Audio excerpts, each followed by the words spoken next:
اس programme کے اندر کوئی کمی نہیں دکھائی، کوئی کجی نہیں دکھائی، کوئی کمزوری نہیں دکھائی، پیچھے نہیں ہٹے، پیچھے نہیں ہوئے، کمزوری نہیں دکھائی، بلکہ ڈٹ کر جو ہے اس پیغام کو سناتے رہے، اس پیغام کو آگے پھیلاتے رہے۔ اللہ رب العزت کا عذاب آیا اور تنور سے پانی ابلنا شروع ہوا۔ اللہ رب العزت کا حکم ہوا اہل ایمان کو کشتی کے اندر سوار کر لیجئے۔ اہل ایمان کشتی کے اندر سوار ہو گئے۔ نوح علیہ السلام کا اپنا بیٹا ہلاک ہو گیا، اپنا بیٹا ختم ہو گیا۔ اب جو ہے پانی جو ہے ہر طرف پھیل گیا، پہاڑوں کی بلندیوں تک پہنچ رہا تھا، اور کشتی کے اندر جو سوار تھے اللہ رب العزت نے انہی لوگوں کو بچایا، اور باقی ساری کائنات کو اللہ رب العزت نے تباہ کر دیا۔ اور یہ طوفان نوح پوری دنیا کے اندر تھا، جس نے بیت اللہ کو بھی نقصان پہنچایا تھا۔ اب یہاں پر بات سمجھیں، اب جو طوفان نوح کی کشتی کے اندر نوح علیہ السلام کی کشتی کے اندر سوار ہوئے تھے، نوح علیہ السلام کی کشتی کے اندر بیٹھ گئے تھے، انہی لوگوں سے اللہ رب العزت نے قوم عاد کو آباد کیا۔ اور قوم عاد جو اپنے آپ کو کہتے تھے من اشد منا قوہ، ہم سے طاقتور کون ہو سکتا ہے، ہم سے دلیر کون ہو سکتا ہے، ہماری طاقت کا مقابلہ کون کر سکتا ہے۔ یہ کون لوگ ہیں؟ یہ وہی لوگ ہیں جو نیک لوگ نوح علیہ السلام کی کشتی کے اندر سوار ہوئے تھے، نوح علیہ السلام کی کشتی کے اندر بیٹھے تھے، لیکن جب انہوں نے اللہ رب العزت سے ٹکر لی ہے، اللہ رب العزت سے مقابلہ کیا ہے، اللہ رب العزت نے ان کو جو ہے پکڑا، اور پکڑ کر جو ہے زمین پر پٹک مارا۔ 7 دن تک، 8 راتوں تک جو ہے ہوا چلتی رہی۔ دین کسی کا محتاج نہیں، شریعت کسی کے محتاج نہیں، قرآن کسی کا محتاج نہیں، حدیث کسی کے محتاج نہیں۔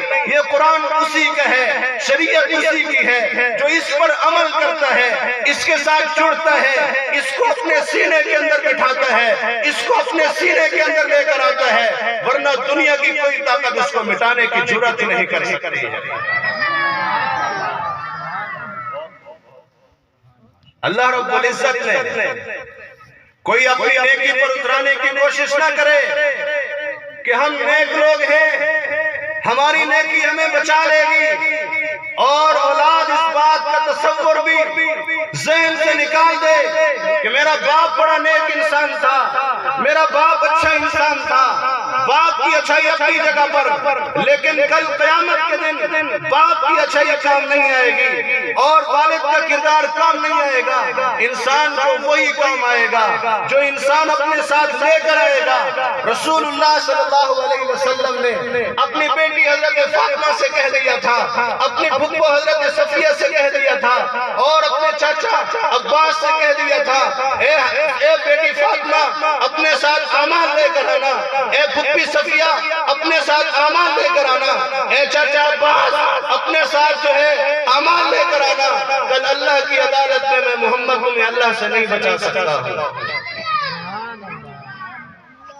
حضرت فاطمہ الزہرا رضی اللہ تعالیٰ عنہا کو جب قبر کی پاتال کے اندر اتارا جا رہا تھا، اس وقت ایک صحابی رسول جن کو حضرت ابو ذر کہا جاتا ہے، ابو ذر نے قبر کو خطاب کر کے کہا، اے قبر تجھے معلوم ہے ہم تیرے اندر کس کو لا رہے ہیں؟ یہ رسول اللہ کا لقب جگر ہے، یہ رسول اللہ کی بیٹی ہے، یہ رسول اللہ کا خاندان ہے، جس سے آسمان کے فرشتے بھی حیا کرتے ہیں، جس کا استقبال رسول اللہ صلی اللہ علیہ وسلم کرتے ہیں۔ اور رسول اللہ صلی اللہ علیہ وسلم نے فرمایا، جس نے فاطمہ کو تکلیف پہنچائی اس نے مجھے تکلیف پہنچائی، اور جس نے فاطمہ کو راحت پہنچائی اس نے مجھے راحت پہنچائی۔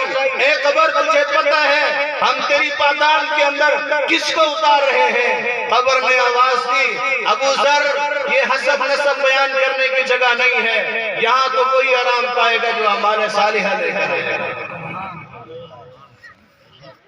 عزیز دوستو، دین اور شریعت، قرآن کسی کا محتاج نہیں، ہم قرآن کے محتاج ہیں، شریعت کے محتاج ہیں، شریعت ہماری محتاج نہیں ہے۔ ہم اس بات پر فخر نہ کریں کہ قرآن ہماری وجہ سے ہے، اس بات پر فخر کرتے ہیں کہ ہم قرآن کی وجہ سے ہیں۔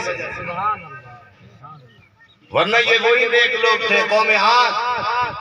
کون لوگ تھے؟ بڑے مضبوط قداور انسان تھے۔ جب اللہ رب العزت نے انہیں زمین پر پٹک کر مارا، ایسے پڑے ہوئے تھے جیسے کھجور کے درخت پڑے ہوتے ہیں۔ آج قوم سمود کو آباد کیا۔ قوم سمود کون لوگ تھے؟ یہ وہی لوگ تھے جو قوم عاد کے نیک لوگ تھے۔ اللہ رب العزت نے ان کو بچا لیا تھا، ان کو جو ہے محفوظ کر لیا تھا۔ اور جب انہوں نے اللہ رب العزت کے مقابلے میں اللہ رب العزت کی نافرمانی کی، حضرت صالح علیہ السلام سے اونٹنی کا مطالبہ کیا، حضرت صالح علیہ السلام نے اونٹنی نکال کر دکھا دی، اونٹنی پیش کر دی، یہ اللہ کی اونٹنی ہے، اس کی حفاظت کرنی ہے، اس کو نقصان نہیں پہنچانا۔ لیکن جب انہوں نے اللہ رب العزت کے حکم کو پیچھے رکھا، اللہ رب العزت کے حکم کو ٹھکرا دیا، اللہ رب العزت کے حکم کو تسلیم نہ کیا، یہ کون لوگ تھے؟ اللہ رب العزت کی طرف سے حکم ہوا، فَقَالَ تَمَتَّعُوا فِي دَارِكُمْ ثَلَاثَةَ أَيَّامٍ ذَلِكَ وَعْدٌ غَيْرُ مَكْذُوبٍ، کہ 3 دن تک اپنے گھروں کے اندر اپنا وقت گزار لو، تمہارے اوپر اللہ کا عذاب آنے والا ہے، تمہارے اوپر اللہ کی طرف سے آزمائش آنے والی ہے۔ پہلے دن چہرے سرخ ہو گئے، دوسرے دن پیلے ہو گئے، اور تیسرے دن جو ہے بالکل سیاہ ہو گئے۔ ایک چیخ نے ان کو پکڑا۔ بعض جگہ بعض روایات کے اندر، قرآن پاک کے اندر زلزلے کا تذکرہ بھی ہے۔ اوپر سے جو ہے چیخ آئی اور نیچے سے اللہ رب العزت نے زمین کو ہلا کر جو ہے ان کو اوندے منہ زمین پر گرا کر رکھ دیا۔